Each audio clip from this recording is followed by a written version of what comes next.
The turkey wasn't the only thing that got roasted at Thanksgiving dinner this year. I'd spent 18 months waiting for this moment, watching my mother-in-law Patricia parade around in her new designer clothes and show off her luxury spa treatments, all while my husband and I pinched pennies to repay a loan we never received. I married David 5 years ago, shortly after his father passed away. Richard had been the buffer between Patricia's materialistic demands and the real world, and his death left a void she seemed determined to fill with whatever she could buy. The life insurance policy was substantial, $300,000, with David as the sole beneficiary. He'd always been responsible with money, just like his father. That's why the $50,000 loan situation never sat right with me. It started last spring when David mentioned we needed to start making payments on a loan we'd taken from his father's life insurance money. I remember standing in our kitchen, coffee mug frozen halfway to my lips, completely confused. "What loan?" I asked. "The one Mom said we took last year," he replied, scrolling through his phone. "For the house repairs, remember? She said we agreed to pay it back with 3% interest. But we hadn't taken any loan. We'd been saving for the repairs ourselves, putting away a little each month. I knew this because I managed our finances, a task I'd taken over after discovering David's tendency to forget billing dates. "David," I said carefully, "we never took that loan." He looked up from his phone, frowning. "Mom said we did. She showed me the transfer records." That was the moment I should have pushed harder, should have demanded to see those records. But David had been stressed at work, and Patricia had always been good at manipulating situations to make me look like the difficult one. So instead, I started investigating quietly. It took me weeks to piece it together. Patricia had access to David's accounts as a legacy from when he was younger, something we'd never thought to change. The transfer records she'd shown David were real, but they weren't to us. They were to her own account, disguised as a loan to her son. But I needed proof. Concrete, undeniable evidence that would make David see the truth about his mother's deception. So I waited, documented, and watched as Patricia bought a new car, went on a luxury cruise, and booked a week-long gambling trip to Vegas, all while we struggled to make payments on a loan we never received. Now, sitting at her elaborate Thanksgiving dinner, watching her serve turkey on her new Wegwood china, I finally had everything I needed. "The stuffing is a family recipe," Patricia was saying, smoothing her expensive new tablecloth. "Of course, some people prefer to experiment with tradition. But I believe in keeping things authentic." The dig was aimed at me.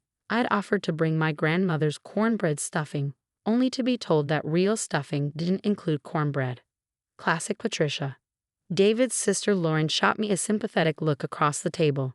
She'd never been her mother's favorite either, choosing to become a teacher instead of the lawyer Patricia had wanted. Now she sat with her husband Mark and their 2 kids, playing with her food more than eating it. "Speaking of family matters," David said, reaching for the gravy, "Honey, did you set up those loan payments to Mom? She mentioned they were late." The table went quiet. Patricia's fork clattered against her plate. "Actually," I said, taking a sip of water, "I've been meaning to discuss that. It's interesting that the payments are late, considering we never received the loan in the first place." Patricia's face flushed. "Don't be ridiculous. I helped you both out when you needed it. The transfer records show the money going to your account. I finished for her, not ours." David looked between us, confusion clouding his features. "What are you talking about?" Patricia laughed, but it sounded forced. "Your wife is obviously confused. I clearly remember. Your trip to Vegas, I cut in. The one you took right after the mysterious loan transfer, or maybe the new car you bought? The spa memberships? Mom?" David's voice had taken on an edge I'd never heard before. "What is she talking about?" Patricia dabbed at her lips with her napkin, silk, like everything else she bought with our supposed loan. "David, sweetheart, your wife is trying to cause trouble. You know how she gets around the holidays." But I was done being the scapegoat. I reached for my purse and pulled out a manila envelope.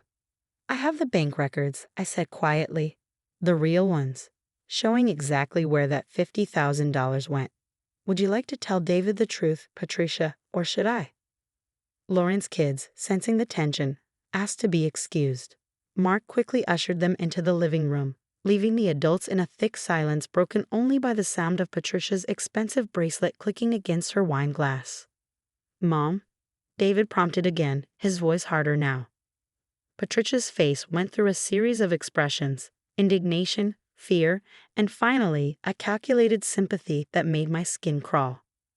"Darling," she began, reaching for David's hand, "after your father died, I was in such a dark place. The money? I just needed something to help me feel alive again. I was going to pay it back before." "Before what?" I interrupted. "Before David found out you stole from him. Before the payments we've been struggling to make broke us financially. Or before your next shopping spree." The silence that followed was thick enough to cut with Patricia's new silver butter knife. David sat frozen, his face a mask of disbelief as he stared at his mother. "Let me see the records," he said finally, his voice barely above a whisper. My hands didn't shake as I opened the envelope. I'd been preparing for this moment for too long. One by one, I laid out the bank statements, the transfer records, and screenshots of Patricia's social media posts bragging about her self-care purchases, each dated just days after the money disappeared. "There's more," I said, pulling out my phone. "Would you like to see the Instagram stories of your Vegas trip, Patricia? The ones you thought disappeared after 24 hours. I saved them all." Lauren leaned forward, her own dinner forgotten. "Mom, you didn't." "Oh, but she did," I continued, turning my phone so everyone could see. "Here's Patricia at the Bellagio, showing off her lucky slot machine. And here she is at the Channel store, buying a $4,000 handbag, the same day David and I had to decline Emma's school trip because we couldn't afford it while making loan payments." Emma's trip. David's voice cracked. Our niece's face fell at the mention of the school trip she'd been so excited about. Patricia's carefully maintained facade began to crack. "Now, don't be dramatic. Emma's trip wasn't that important. She cried for days." Lauren cut in, her quiet voice carrying an unexpected steel. "She'd been practicing her French all year for that Paris trip." "Well, if your husband had a better job," Patricia began, but Lauren cut her off. "Don't you dare." Lauren's hands gripped the edge of the table. "Mark works harder than anyone I know. We live within our means, which is more than I can say for you." Patricia's face hardened. "I deserve that money. After everything I've been through, losing Richard." "We all lost Dad," David interrupted, his voice thick with emotion. "But you're the only one who used it as an excuse to steal." "Steal?" Patricia's voice rose an octave. "I am your mother. Everything I've done has been for this family. When you were children—" "When we were children," Lauren interjected, "Dad handled the money. Now we know why." I pulled out one final piece of paper, the one that had taken the most time to track down. "Would you like to explain the second mortgage on your house, Patricia? The one Dad didn't know about." The color drained from Patricia's face. David and Lauren exchanged shocked looks. "What second mortgage?" they asked in unison. "The one your mother took out 3 months before your father died," I explained, sliding the document across the table. "Richard never knew because Patricia forged his signature. The bank's fraud department has been very helpful in my investigation." Patricia's hands began to shake, causing her wine to slosh dangerously close to her precious tablecloth. "You had no right to investigate me." "Actually," I corrected her, "as the victims of your financial fraud, we had every right. The bank thought so too, especially when they saw the pattern."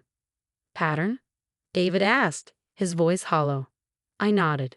"The second mortgage, the credit cards in your father's name, and now the stolen $50,000. It's all documented here." Patricia stood up so quickly her chair toppled backward. "This is ridiculous. I'm your mother, David. Are you going to believe these lies?" "Lies?" Lauren's quiet voice carried across the table. "Like the lie about my college fund disappearing because of market crashes? Was that you too, Mom?" Patricia's silence was answer enough. "How long?" David asked, staring at the documents. "How long have you been stealing from us?" "I haven't been stealing." Patricia's voice rose hysterically. "I was borrowing. I was going to pay it all back. I just needed a little more time, a few more trips to Vegas. To gamble away more of our money." I couldn't keep the disgust from my voice. "You," Patricia turned on me, her perfectly manicured finger pointing accusingly. "You did this. You turned my children against me. You could have kept quiet. Let me handle this privately, but you had to make a spectacle." "Like you made a spectacle of yourself on social media?" I pulled up another saved post. "Here's you bragging about your new spa membership while we canceled our car insurance to make your loan payments. Is that the kind of privacy you wanted?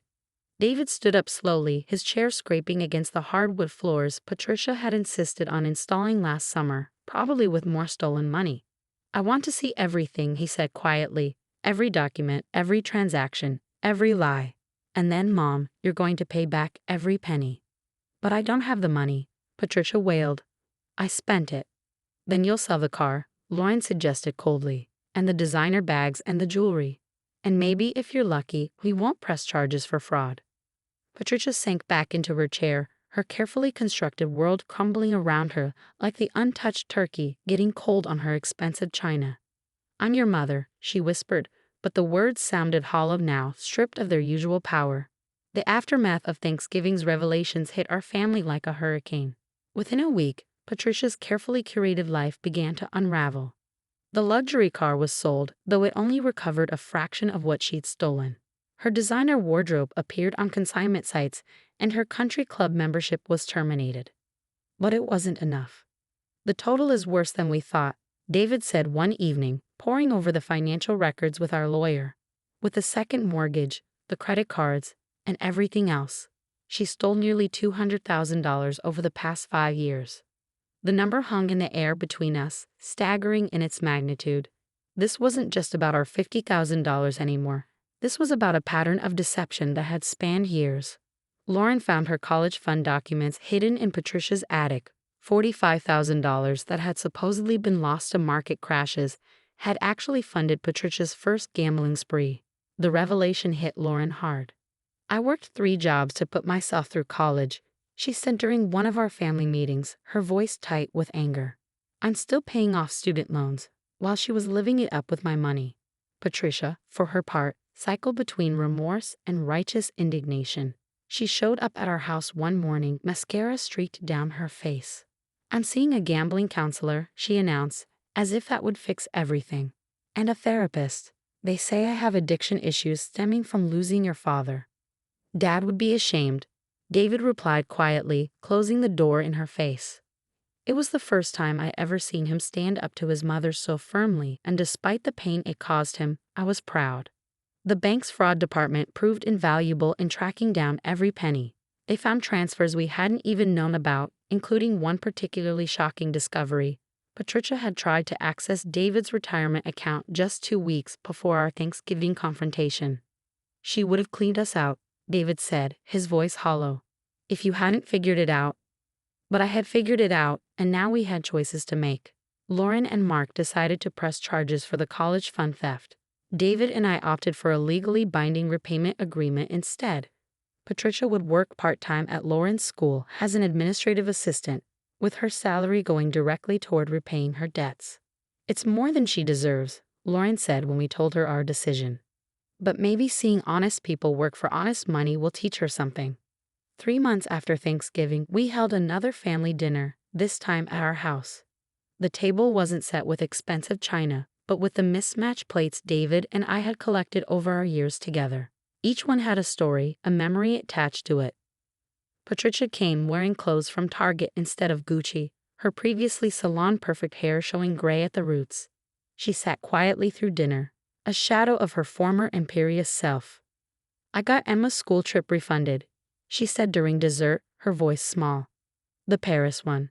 I called in some favors, explained the situation. She can go this summer if she wants. Lauren's eyes filled with tears as Emma squealed with delight. It wasn't forgiveness. Not yet. But it was a start. After dinner, as everyone was leaving, Patricia lingered in our doorway. I never thought I'd end up here, she admitted. When your father died, I felt so lost. The shopping, the gambling, it made me feel in control. But I was never in control, was I? No, I said gently, you weren't. She nodded, adjusting her non-designer purse on her shoulder. Thank you, she said suddenly. For what? For stopping me before I lost everything. My counselor says, she says addicts don't stop until they hit rock bottom. You caught me before I dragged everyone down with me. She left after that, walking to her used Toyota instead of calling in Uber Black like she used to. David wrapped his arm around my waist as we watched her drive away. Think she's really changed, he asked. Time will tell, I replied. But at least now she knows someone's watching. That night, as we got ready for bed, David found me looking at our wedding photo, the one where Patricia had insisted on standing between us. "You know what's funny?" he said, wrapping his arms around me. "All those years she kept saying you weren't good enough for this family. Turns out you were the one protecting it all along." I turned in his arms, thinking about family and money and the true cost of secrets. "We protect what we love," I said simply. "And I love you, even if your mother thinks Target clothes are a fate worse than death." He laughed, and for the first time since Thanksgiving, it sounded real. "We're still working through it all, the betrayal, the theft, the lies." Patricia attends her counseling sessions and makes her payments. Lauren's daughter is practicing her French with renewed enthusiasm. And our family dinners, while simpler now, feel more honest. Sometimes healing comes with a price tag, but it's one worth paying.